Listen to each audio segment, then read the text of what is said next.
Hey everyone, you ever feel like you live in bizarro land? Or a world that's upside down and inside out? Basically, a constant contradiction?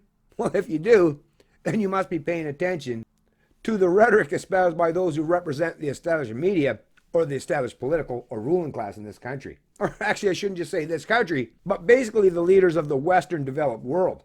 I'm not conspiratorial minded, nor do I fall for conspiracy theories, but I can't help but think, based on actual evidence, that there's a concerted or coordinated effort by the ruling and media class of Western societies to keep people in their respective countries confused and confounded about the actual real world that surrounds them.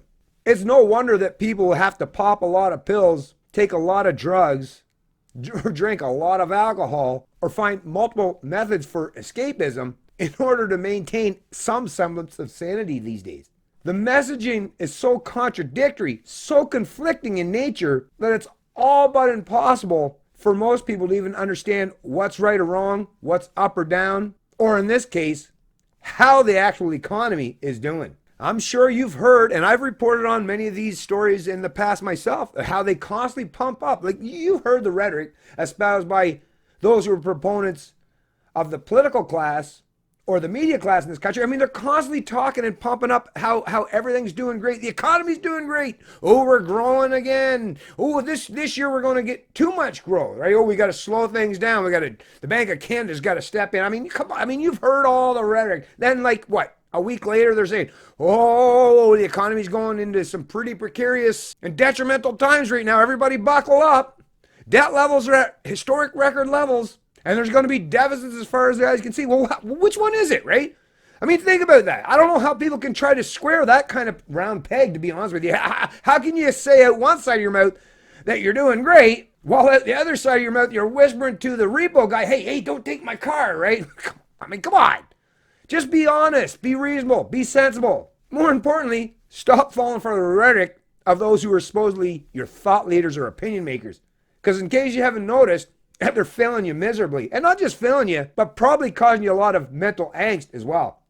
Headline of the True North, Canada sees highest rate of insolvency since the 2008 financial crisis. Canadians throughout the country are struggling to pay off their debt. Similar trends are affecting every province. This is from the True North Wire, December 4th, 2019. So it looks like the cracks are finally starting to appear. That facade that, like I say, the media class and the political class have been trying to promote and suggest, oh, Canada's doing great. Matter of fact, we're doing better than everybody else, right? Oh, let's pat ourselves on the back for what? For what? What? Creating a massively inflated housing market bubble?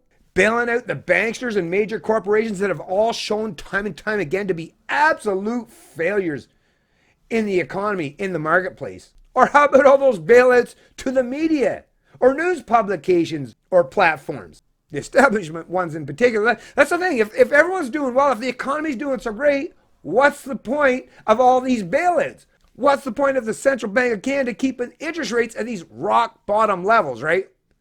And constantly talking about, if we raise them, we might send Canada in a tailspin into a recession. Well, really? Well, I mean, it doesn't sound like you're really doing that well, to be honest with you. I mean, think about it. If a half or a quarter percentage in the interest rate is going to be so detrimental that the central bank can't do it, well, why would you even try to suggest or pretend that the economy is doing great? As a Gen Xer that grew up in the 70s, 80s, yeah, I remember those late 80s when interest rates actually had to go up into the, not just double digits, but up to 20%. Yet people are scared to death today that the interest rate might get above, 3 or 4% central bank rates? I mean, right now they haven't even reached 2%. But once again, this is all about central planning and manipulation of the economy, folks. Which is why none of this stuff, none of the rhetoric they espouse matches up or aligns with your actual reality that you experience yourself. And it's not just you, it's the rest of Canadians as well, or a substantial portion of them, as this story alludes to. The Office of the Superintendent of Bankruptcy has reported a 13.4% increase in insolvencies for the month of October since last year, according to the Globe and Mail. Insolvency refers to financial distress in which Canadians are unable to pay their bills. How could that possibly be, right? The economy's doing so great. That doesn't make any sense. Unless, they've been actually lying to you all along, and trying to pump up those animal spirits or deny the actual economic reality that surrounds us. And they seem to be doing a pretty good job of it, as far as I'm concerned. And I suppose for those who are part and parcel of big government, the crony corporate class, or the public sector, I suppose to them, that's the great divide, really, because a lot of these people that live in their gated communities and work for big government, or these crony corporations, I guess to them, the economy is doing great. And in reality, it probably is. Because all that stimulus, all that central planning has benefited them greatly. But because they're so isolated and far removed from the average or typical Canadian, they don't realize just how detrimental modern government or economic policy has been to the average Canadian. Or to the average Westerner, I'll add. The office declared a total of 13,200 insolvencies for the month, making it the highest amount since the 2008 financial crisis. Annually, so far, 2019 has seen a 10% increase in insolvencies in comparison to the same period in 2018.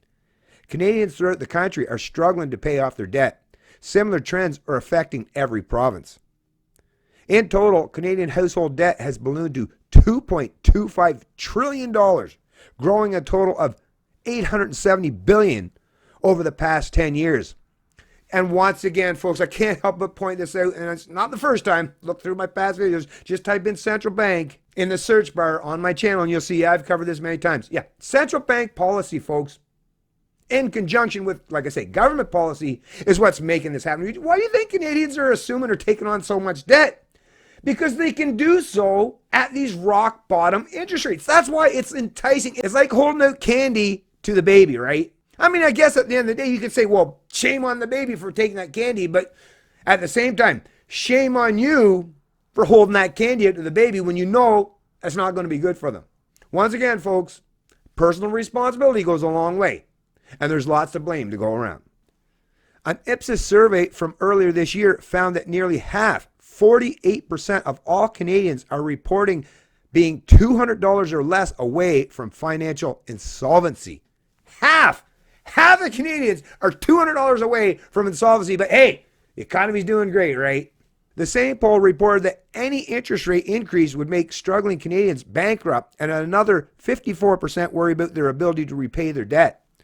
Economic growth in Canada has slowed down in the past few months, and the unemployment rate has remained steady. During October, the Canadian economy lost nearly 2,000 jobs, and the unemployment level stagnated at 5.5%.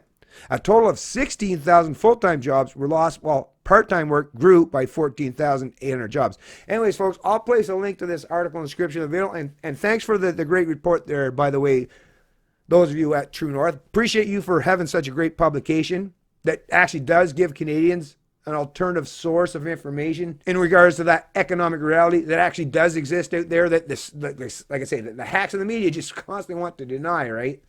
I guess because they don't want to have their reputation tarnished, or they don't want the rest of the world to realize just how detrimental the economic situation for many Canadians truly is. Once again, one thing I've noticed about Canada is, yeah, no matter how bad things are, everyone wants to put on that big fake smile and pretend everything is well, right? Yeah. Well, you're not going to be able to keep that facade up for much longer, because those economic realities are really starting to catch up to you and making it more and more difficult to maintain that Canada's doing great economically narrative. You can lie to Canadians as much as you want, but reality can be a harsh bitch. And that cold, hard reality is one of the very reasons why a lot of Canadians are turning their backs on those in the establishment media or the ruling class, because they're seeing time and time again that they're lying straight to their faces. It's Canadian Libertarian, and I love liberty.